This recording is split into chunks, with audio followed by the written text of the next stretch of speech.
लिख लें जी example number 2 पे एक और स्टेटमेंट फिर सिंगल डाइस में एग्जांपल दे रहा हूं। क्वेश्चन है a dice is rolled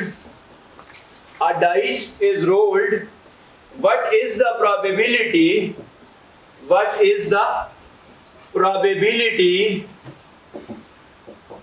of occurrence of the odd results। let's say अब ये लिख देते हैं what is the probability of occurrence of the odd results।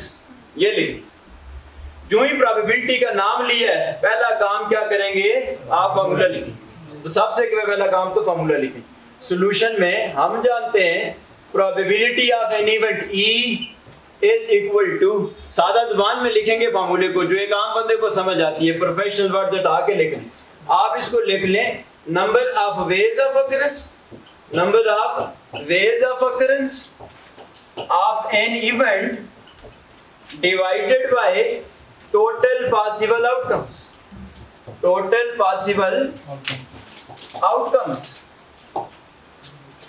तो सबसे पहला काम प्रोबेबिलिटी का लफ्ज देखते ही हमने फार्मूला लिख लिया। अब इवेंट का तयन करना है। इवेंट कौन होता है? इवेंट तो वो होता है जिसकी प्रोबेबिलिटी आपसे पूछी जाए। आपसे किसकी प्रोबेबिलिटी पूछी है? ऑड रिजल्ट आने की। तो ऑड रिजल्ट्स लिख देंगे इवेंट की जगह इज इक्वल टू। अब नंबर ऑफ वेज एग्जांपल हमारे सामने आपको कह रहा है अ डाइस इज रोल्ड। ये एक डाइस थ्रो किया गया है, लूडो का एक डाइस थ्रो किया गया है। कहता है कि किसके नंबर ऑफ वेज लिखो ऑड रिजल्ट आने की। ऑड रिजल्ट इस पे क्या हो सकता है? एक ऑड है, इस पे 3 ऑड है, इस पे 5 ऑड है। तो 3 तरीके हैं जिससे ऑड रिजल्ट अकर कर सकते हैं। हम तरीके ही तो लिख रहे हैं, नंबर ऑफ वेज तो लिख रहे हैं। तो इस पे तो 3 नंबर ऑफ वेज हैं जिससे ऑड रिजल्ट अकर कर सकता है। एक ऑड है, 3 ऑड है, 5 ऑड है, 7 भी ऑड है, लेकिन इस पर नहीं। हम तो डाइस की बात करें। तो 3 नंबर ऑफ वेज हुए, तो नंबर ऑफ वेज की जगह आप लिखेंगे 3 डिवाइडेड बाय ये फार्मूले का टोटल पॉसिबल आउटकम। इस डाइस के ऊपर टोटल पॉसिबल आउटकम कितने? 1 से लेकर 6 तक। तो टोटल पॉसिबल आउटकम हो गए 6। तो आप कसरे काटें तो क्या आ जाएगा 1/2। So probability of occurrence of odd result is 1/2। और प्रोबेबिलिटी के जवाबात नॉर्मली 0 और 1 के दरमियान ऑसिलेट करते हैं। तो आप इसको फ्रैक्शन में ही छोड़ सकते हैं आंसर्स, क्योंकि छोटे आंसर्स आते हैं ना। हमने इंट्रोडक्शन में पढ़ा था कि प्रोबेबिलिटी 0 और 1 के दरमियान ऑसिलेट करती है। तो आप इसको फ्रैक्शन में ही छोड़ सकते हैं आंसर, लेकिन फ्रैक्शन को मिनिमाइज करके छोड़ा करें। ठीक हो गया जी? वन मोर एग्जांपल, ये मैंने सिंगल डाइस पे एग्जांपल दिए जी। वन मोर एग्जांपल नंबर 3 करें। हमारा टारगेट ये है, हम तो ये फार्मूला समझना चाहते हैं। स्टेटमेंट्स तो जो मर्जी है दे पेपर में, हर तरह की स्टेटमेंट्स आएंगी। हमें इस फार्मूले का इदराक होगा तो हम उन स्टेटमेंट्स को इस फार्मूले के थ्रू सॉल्व कर लें। हम तो सारा टारगेट ही ये रखा हुआ है कि फार्मूला हम इसको समझना चाहते हैं। ठीक है जी? तो एक और एग्जांपल नंबर 3 कर। मैं सिंगल कार्ड पे भी एग्जांपल दे देता हूँ। आप लिख लें a card is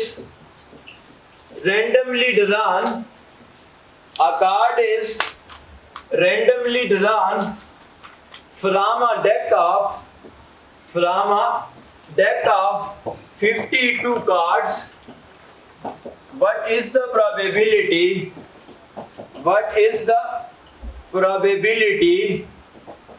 of occurrence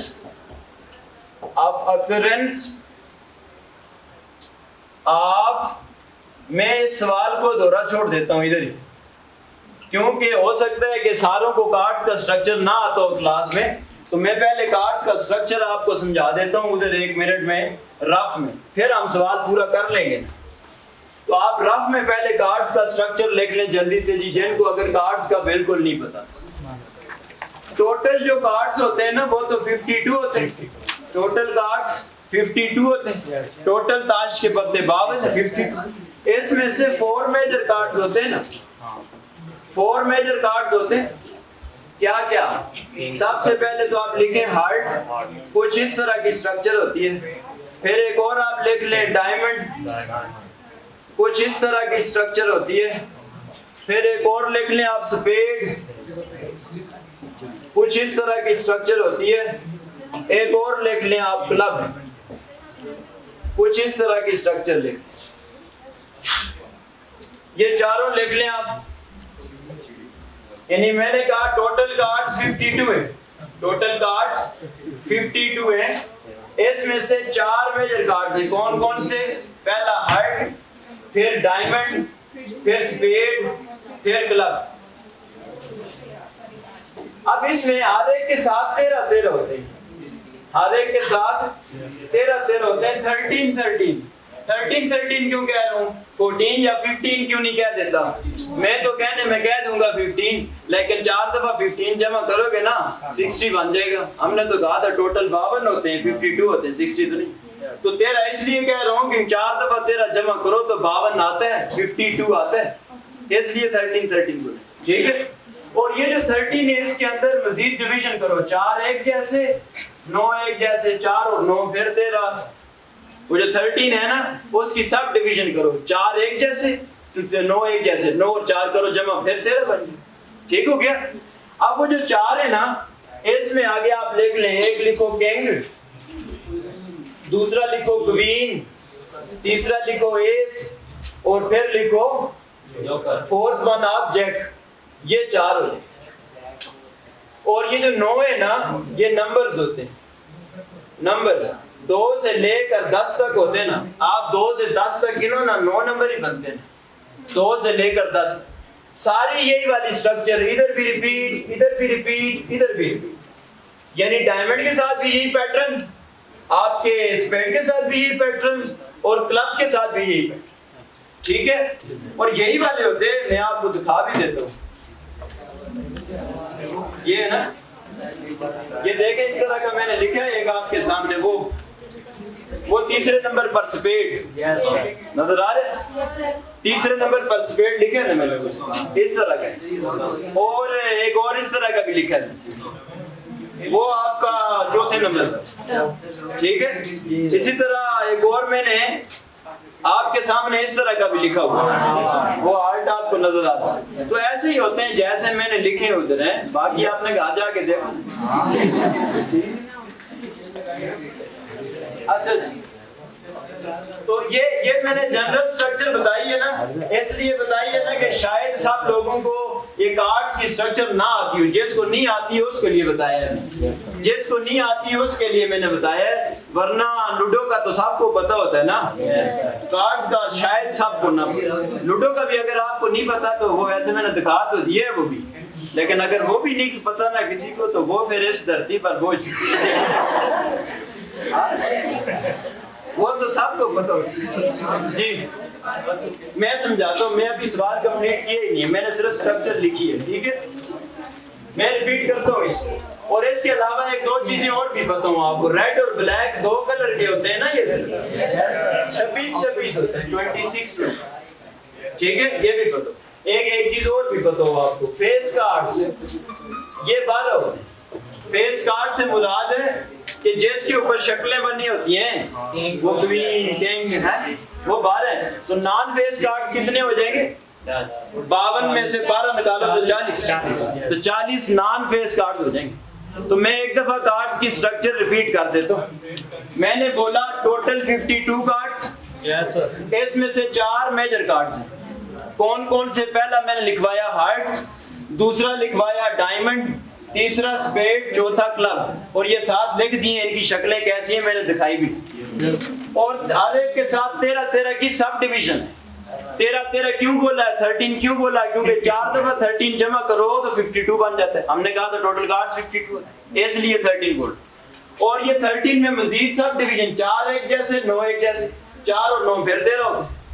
तो ये जो 4 है ये एक जैसे कौन से हैं? किंग है, क्वीन है, एस है, जैक, 4 ये हो गए। 9 नंबर्स हैं, कहां से? 2 से लेकर 10 तक 9 ही बनते हैं। ये मैंने कहा। और यही स्ट्रक्चर जो एक बताइए ना हार्ट के साथ, यही स्पेड के साथ, यही डायमंड के साथ, यही क्लब के साथ सेम रिपीट होती है, ठीक है जी। अब अपने सवाल पे आओ। ये तो मैंने इसलिए बताया जिनको स्ट्रक्चर नहीं आती जी। सर ये फेस कार्ड कौन सा? फेस कार्ड जिस पर शक्लें बनी होती है ना, वो किंग क्वीन वाली, वो ठीक है। और मैं दिखा रहा सवाल पूरा कर दूं। अच्छा, अब अपना सवाल पूरा करो। ये तो एडिशनल चीज बताई है ना जिनको नहीं पता। आप सवाल पूरा करो जरा। कह रहा था what is the probability of occurrence of, let's say मैं कह देता हूं queen, what is the probability of occurrence of queen, ये कह देते। अब जो ही प्रोबेबिलिटी का नाम लिया, पहला काम क्या करना है? फार्मूला लिखना है। मैंने तो जल्दी से लिख लिया, आप भी लिख। फार्मूला लिखें। क्या है probability of an event? E, बार-बार ये कह रहे हैं, is equal to number of ways divided by total possible outcomes. यही लिखते थे। उसके बाद क्या करना है? इवेंट का तयन करना है। तो इवेंट का तयन करो जी। Probability of an event E is equal to, event की जगह हम किसको लिखें? क्वीन को लिखें ना, क्योंकि इवेंट तो क्वीन है।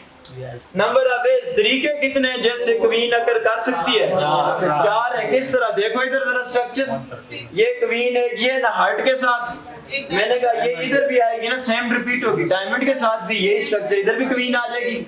यही स्ट्रक्चर स्पेड के साथ भी आएगी, इधर भी क्वीन आएगी। यही स्ट्रक्चर क्लब के साथ भी, इधर भी क्वीन है। तो 4 तरीकों से क्वीन अगर कर सकती है। किस तरह? एक वो हार्ट वाली क्वीन, फिर डायमंड वाली क्वीन, फिर स्पेड वाली क्वीन, फिर क्लब वाली। तो 4 different number of veg will. तो 4 नंबर ऑफ वेज लिखो जी। नंबर ऑफ वेज की जगह 4। डिवाइड ये फार्मूले का टोटल पॉसिबल आउटकम कितने होते हैं? तो टोटल कार्ड्स के पत्ते 52 है ना, टोटल डेक के अंदर 52 है, 52। तो डिवाइड बाय 52, कसरे काटे तो क्या आएगा? 1/30। So probability of occurrence of queen is 1/30। इसी जैसा एक सवाल आप लिखें जरा पास पेपर से, मैं बताऊं। आप लिख लें CSS 23 का, लिखे जरा CSS 23। आप जरा गूगल करें 23 वाला पेपर में क्वेश्चन नंबर भी बोल दें जरा। 23 का पेपर निकालें GSA का, जो लेटेस्ट पेपर है ना आपके पास CSS का, उसमें इससे रेलिवेंट एक सवाल आया हुआ है, यही कार्ड्स के ऊपर ही था। आप जरा गूगल करें, मैं क्वेश्चन नंबर भी पूरी क्लास को बोल देता हूँ, आप चेक कर लें जल्दी से, शाबाश। यानी इससे रेलिवेंट जो हमने CSS के पेपर में आए हुए, इससे रेलिवेंट वो एग्जाम्पल दे रहे। CSS 23, तो मुझे पढ़ के जरा क्वेश्चन नंबर बोलो। गूगल कर रहे या मैसेज कर रहे? यही ओपन कर रहा हूँ, क्वेश्चन नंबर देखना पड़ेगा। हाँ जी, बोलो क्वेश्चन। ये पूरी क्लास नोट करें जी। CSS 23 question number,